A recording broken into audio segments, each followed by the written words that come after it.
मैं जानता हूं अनपढ़ आदमी को क्या पता होगी, पढ़ा लिखा हो तो पता हो। अगर पढ़े लिखे प्रधानमंत्री होते तो जो आपसी सहमति वाली बात है जो कल उन्होंने कही कि किसान जब चाहे एग्रीमेंट से बाहर हो सकता है, प्रधानमंत्री जी मैं बता रहा हूं, आपके लॉ मिनिस्टर है ना रविशंकर प्रसाद, जरा उनके सामने कानून की किताब रख के उनको कहना बता यार क्या है इसमें।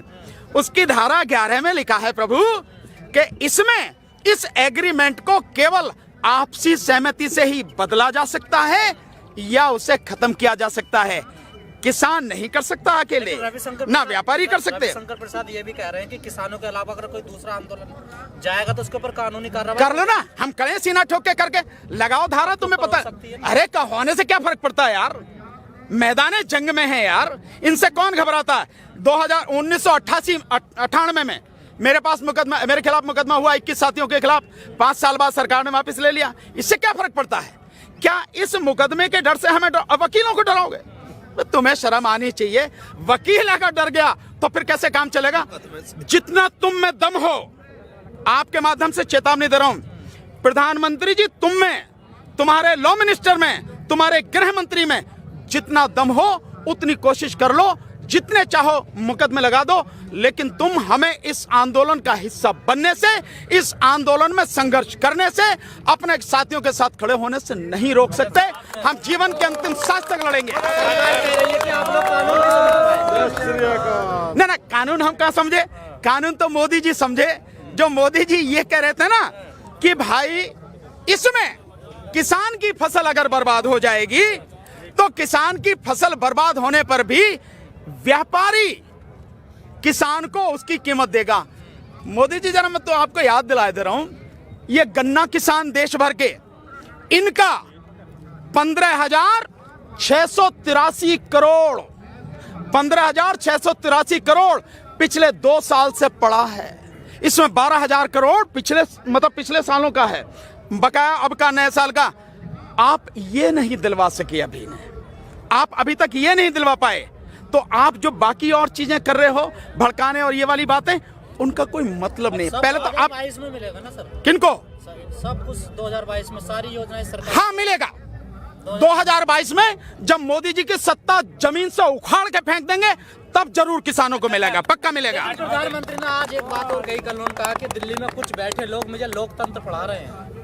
अरे आपको तो कुछ पढ़ाने की जरूरत नहीं है, आप तो पेट में ही पड़ के पैदा हुए थे, क्योंकि 35 साल तो आपने जो भीख मांग के खाया है नहीं है, और पता नहीं कब आपने चाय बेची, कब आपने MA और BA कर ली, जो गृह मंत्री इनकी डिग्री दिखा रहे दिल्ली यूनिवर्सिटी की। तो ये जो सारी चीजें हैं, लोकतंत्र हमें पढ़ाने की या आपको पढ़ाने की जरूरत नहीं है। आप जानते नहीं हैं, और आप क्योंकि तानाशाह हैं और इस देश में आप राजतंत्र स्थापित करना चाहते हैं, इसलिए आप संविधान और लोकतंत्र की हत्या कर रहे हैं। अगर आप लोकतंत्र जानते आपके हिसाब से, जैसा आप कह रहे हैं, तो आप लोगों की बात सुनते, लोगों के बीच आते, उनके दुख दर्द को जानने की कोशिश करते। कोरोना में जब लॉकडाउन था तब आप पिछले दरवाजे से कानून लेके आए। आपने किसी किसान से, आपने किसी किसान से, आपने किसी किसान संगठन से और राज्यों से कोई आपने सलाह मशवरा नहीं किया। आपने सर भी झुका रहे हैं, हम 4 बार जोड़ लेते हैं, कोई बात नहीं, हम भी हाथ जोड़ लेते हैं। प्रभु हम भी आपको हाथ जोड़ रहे हैं कि अपनी गलती को मानो और कानून वापस ले लो। बिल्कुल प्रधानमंत्री, नहीं नहीं पैर की छूएंगे, ऐसा थोड़ी है कोई पैर छुए, बिल्कुल नहीं छुएंगे सर। तानाशाह व्यक्ति जो देश को बर्बाद करने पर तुला हुआ है, आप उसके पैर छूने की बात छोड़िए, देश उनको सम्मान कर रहा है, यही बड़ी बात है। पैर छूने का मतलब ही नहीं है। तानाशाह बता रहे हैं, वो कह रहे हैं आने वाले दौर में ये डेमोक्रेसी मदर कहलाई जाएगी, माँ कहलाई, काय की माँ कहलाई जाएगी, पूरी दुनिया की लोकतंत्र की माँ। तो अब ये बताने की जरूरत है, ये लोकतंत्र की माँ है। भगवान बुद्ध के जमाने में जाओ, गणतंत्र पढ़ा है, मुझे मालूम है कि आपको इतिहास की जानकारी कुछ भी नहीं है। अगर आप चले जाओ तो देश में गणतंत्र पहले थे, 10 बड़े गणतंत्र थे भगवान बुद्ध के समय में, तो डेमोक्रेसी हमारे देश में उस समय से थी। ये तो आप जैसे लोग जो आए, जिन्होंने जाति के नाम पे, वर्ण के नाम पे, धर्म के नाम पर इस देश को बर्बाद किया, तब जाके ये सारी चीजें हुई हैं, वरना इस देश में लोकतंत्र बहुत पहले से था, तो मैं बताने की जरूरत नहीं है। सरकार को सर ये भूल तो नहीं है कि वोट हमें देंगे आंदोलन करने? ना ना, वो तो मैंने आपको बता दिया, सरकार इसलिए भी नहीं सुन रही, उसे हमारी वोटों की जरूरत नहीं है, क्योंकि उनके पास वोट छापने वाली मशीन है, EVM, every vote for Modi, आपने देखा ना। तो क्योंकि EVM है, इसलिए आपकी और हमारी वोटों की जरूरत नहीं है। अगर हमारी वोटों की जरूरत होती, निश्चित रूप से प्रधानमंत्री हमारी बात सुनते, लेकिन अन्याय और अत्याचार की भी एक हद होती है। लेकिन सर आप वो हद, वो सीमा अब पार हो चुकी है। अब देश का व्यक्ति इसको जान चुका है, समझ चुका है।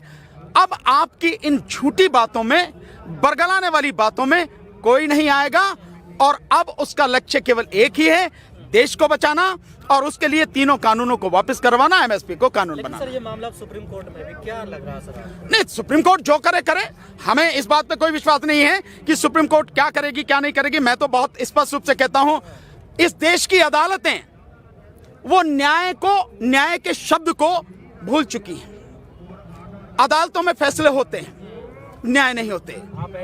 बिल्कुल एडवोकेट हूं, तभी बता रहा हूं आपको, तभी कह रहा हूं मैं। जितने लोग जेल में पड़े हैं, 60% वो लोग हैं जिन्होंने कोई गुनाह नहीं किया है। जेलों में जाके देखिए आप, जो उन पे सर्वे होते हैं, रिसर्च आती हैं, उन रिसर्च में जाके देखिए आप।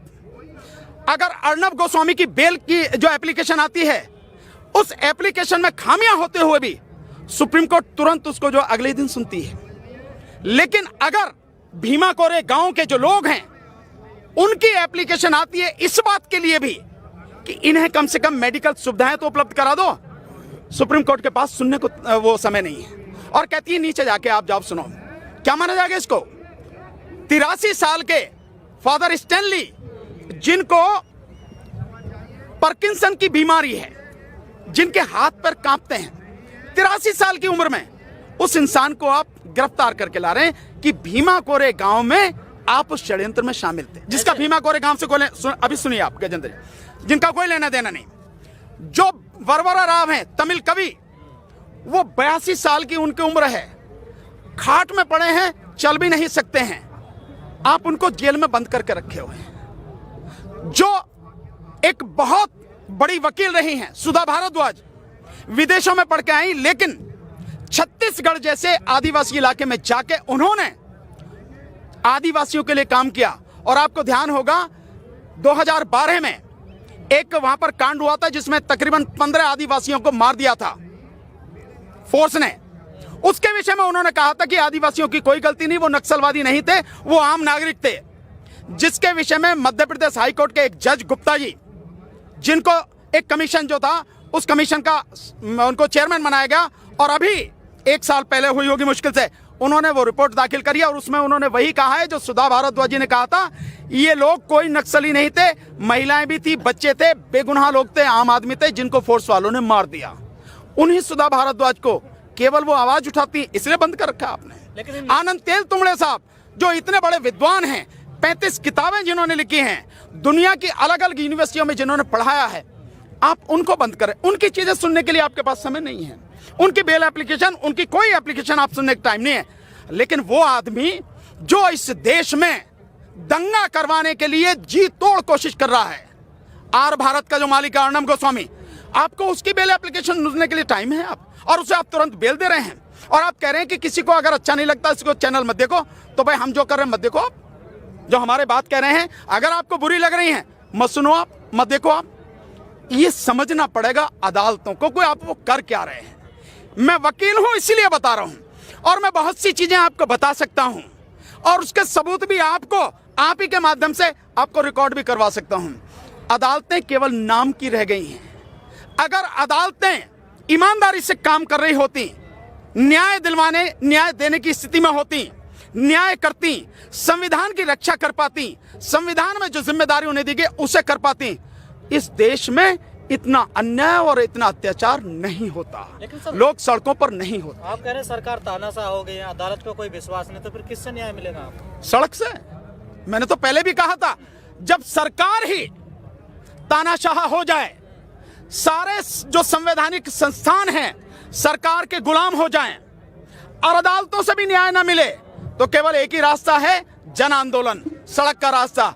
और जन आंदोलन शुरू हो चुका है, जनता सड़क पर है, किसान इस आंदोलन को लीड कर रहे हैं। लड़ाई सबकी है, पर लीड वो कर रहे हैं, सबके लिए लड़ रहे हैं। इसी से ये गंदगी साफ होगी, और अब के जब साफ होगी तो पूरी ही गंदगी साफ होगी। सरकार करे 20 राज्य के किसान हमारे साथ हैं, लिखित में लेटर। मैंने कितने राज्य गिनाए अभी थोड़ी देर पहले आपको? गिने ना आपने? कौन गिना रहे हैं? तो सरकार ये बतावे कि वहां के कौन कौन से किसान हैं। हम तो दिखा देंगे जो किसान बैठे हैं। कौन वीडियो कॉन्फ्रेंसिंग है? वीडियो कॉन्फ्रेंसिंग में आपको क्या पता कि कहां बैठी है? पता है आपको? आप बताओ, आप पत्रकार हो, उनके बताने की बात नहीं, मैं आपसे कह रहा हूं। सरकार तो कुछ भी बताती है। सरकार तो ये भी कहती थी कि आमदनी दुगनी हो गई। छत्तीसगढ़ की एक महिला को लेके आए थे और पुण्य प्रसून वाजपेयी ने तुरंत ही उन्हें नंगा कर दिया था। वहां जाके पूछ लिया था, वो कह रही कोई आए दुगनी नहीं हुई। आ रहा नहीं आ रहा? सर, बाबा रामदेव कह रहे हैं कि प्रधानमंत्री तो सुधारना चाह रहे हैं, लेकिन टाइम लगेगा, धीरे धीरे। रामदेव से कहो पहले तू तो सुधर जा। तीसरे कारपोरेट रामदेव से बोलो, अबे तुझे जो है वो वहां से विदेशों से काला धन था, भूल गया? अब 7 साल से तुझे याद नहीं आ रहा काला धन?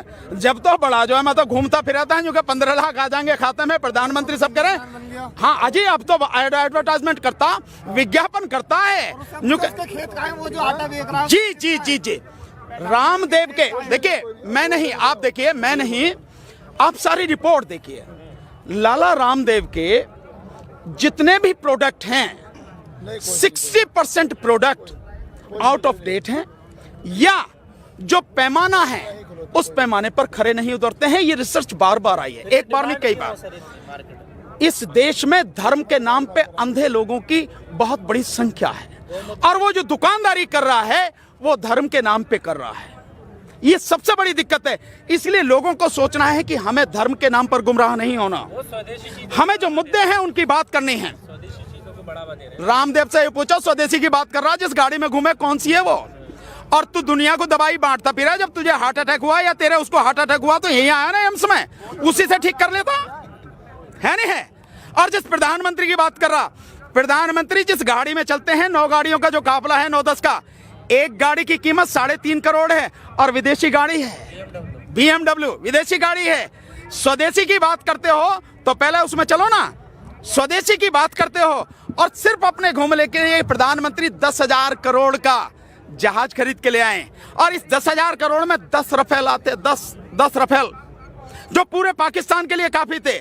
लेकिन एक प्रधानमंत्री अपने लिए 10,000 करोड़ का विमान लाता है, और वो स्वदेशी की बात कर रहे हैं। तो ये जो सारी चीजें हैं, दुनिया समझती है, सब समझती है। हाथी के दांत दिखाने के कुछ और खाने के कुछ और।